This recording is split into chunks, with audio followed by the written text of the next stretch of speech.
Hey guys, this is Stace. I'm setting up in the University of Virginia's library to do a quick interview with one of my faculty members.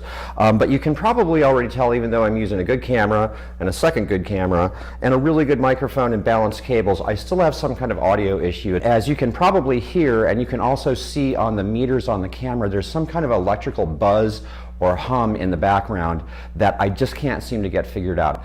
So I don't have a backup cable. I'm going to have to go ahead and roll on this interview anyway. But what I'm hoping is that we can use the analysis of audio properties in Final Cut Pro 10 to solve this problem in post-production. That's not usually how we want to fix our problems. Usually we want to get it right in the camera first.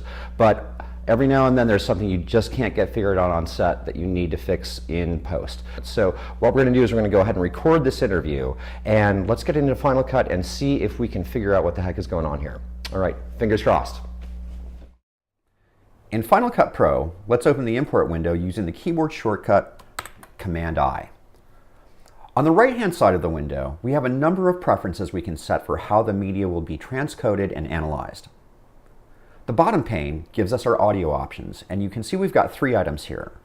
Analyze and fix audio problems, separate mono and group stereo audio, and remove silent channels. In order to fix that buzz we were getting on location, make sure that you have Analyze and Fix Audio Problems selected. You can also perform this action after you've imported your video, and we'll talk about that in a moment. But for now, let's import the file and see what happens. Let's look at this file in list view so we can get a good look at the audio waveform. If you don't see a waveform, that's the graphical representation of the audio levels you usually see underneath a clip. Go to the View menu and select Show Waveforms. That's better. Some users will turn waveforms off to simply clean up their workspace, or if you're on an older computer, turning these off may also offer you a slight performance improvement. This demo file has both my dialogue and a fair amount of dead air.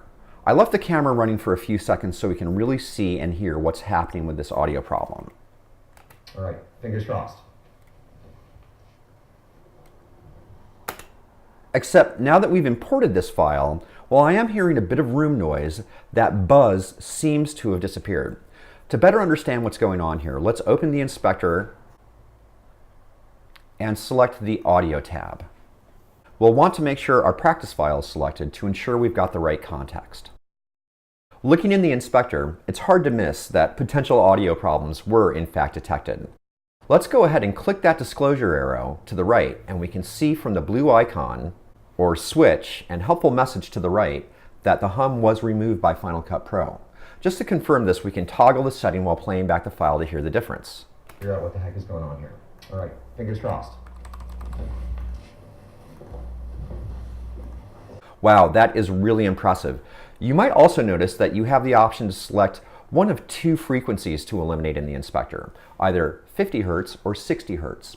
That's because the source of our hum is related to the electrical system that's powering our recording device. In the United States, alternating current operates at 60 cycles per second, hence our selection.